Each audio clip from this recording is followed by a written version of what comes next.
Say it with me. I hate that.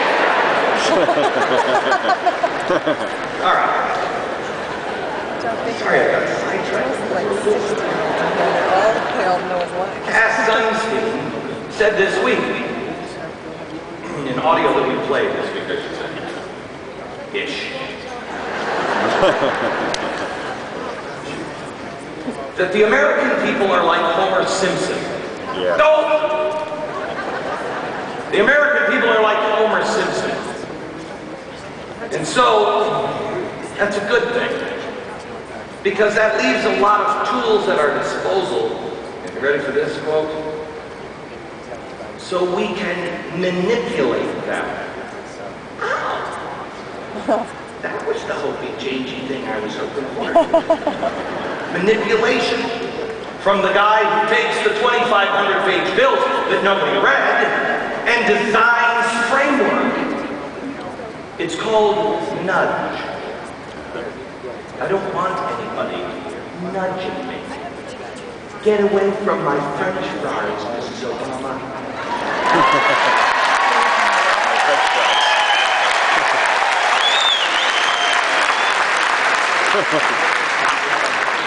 First politician that comes up to me with a carrot stick.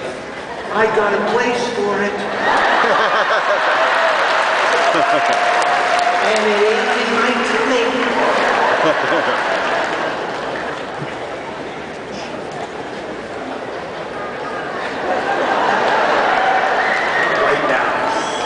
Right now, the press is running out.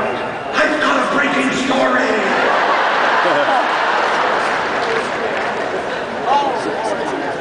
They are violent. He was threatening horrible things with carrot sticks.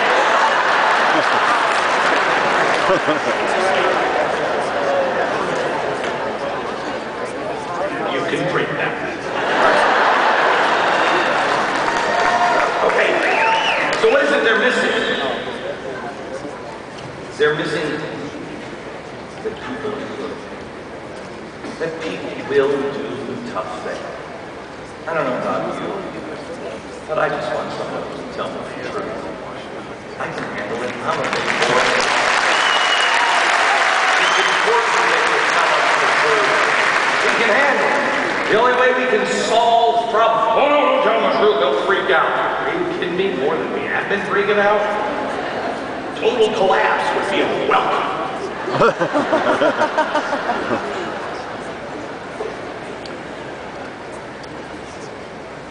The American people are good and decent. They're what, 5,000, 5,100 here. This afternoon I spoke in Indiana to another 5,000. Just so good. This morning I was in South Carolina at Clemson University. There was another 5,000 people there. The American people know. And they're all, I'm telling you, was anybody at 828? Yes!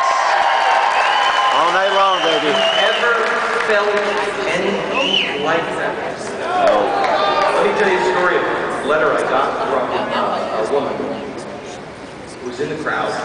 I read it on Friday. I was on my way to Clemson. I read it there.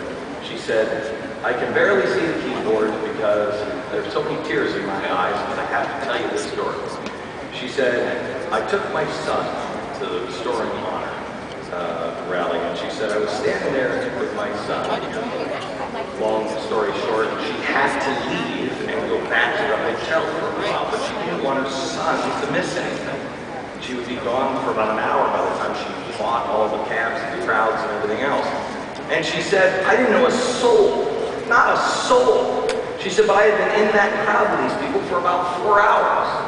And she said, I caught myself mid-sentence saying, hey, would you guys just watch my son for, I'm going to be gone for about, and she said, I stopped. And she realized, that's insanity. And she said, I'm sorry. And she looked at people around her, and she welled up with tears, and she said, I had forgotten. I just thought you were thankful. That's amazing. said, when she said that, everybody was a Glenn Beck crowd, so everybody started to cry. And she said, these two men looked at her and grabbed her hands and said, we are your family. Your son will be fine here. She laughed. And the rest ends in prison and everything else. She left and she came back. And her son was fine. That's who we are. That's who we want to be.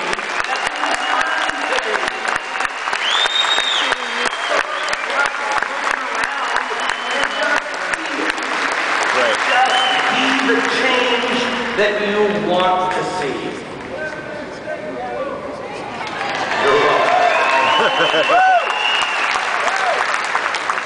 I've met some politicians tonight.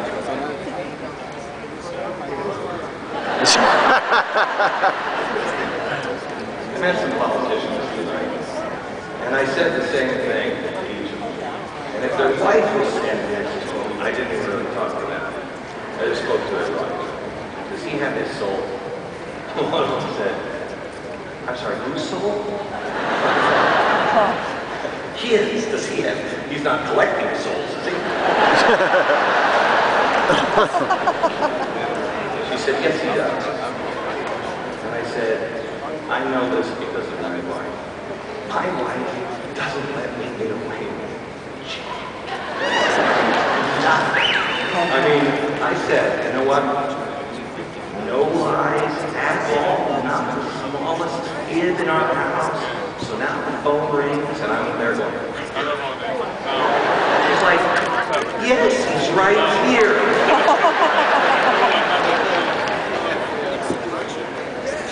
The redwoods, the sequoias are taken down, not by floods, not by earthquakes, not by storms, not even by lightning or fire. You know, I think it's the sequoias. The sap is a fire retardant. God is cool. Know what takes a sequoia down or a redwood? Termites. Little teeny termites, little teeny beetles.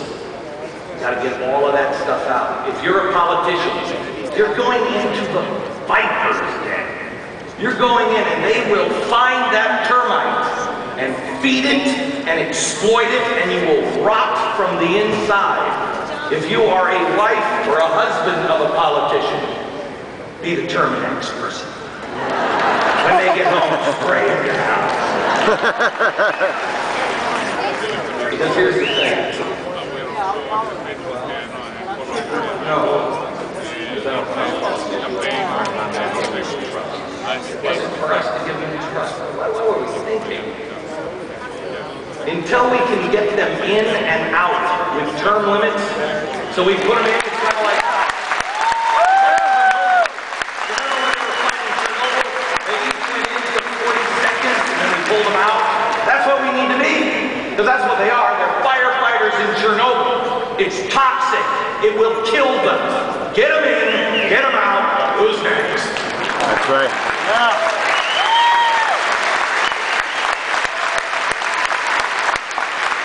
I don't know if they get it yet, but this movement isn't about Republicans or Democrats. It's about values and principles, and they need to know. Any politician that is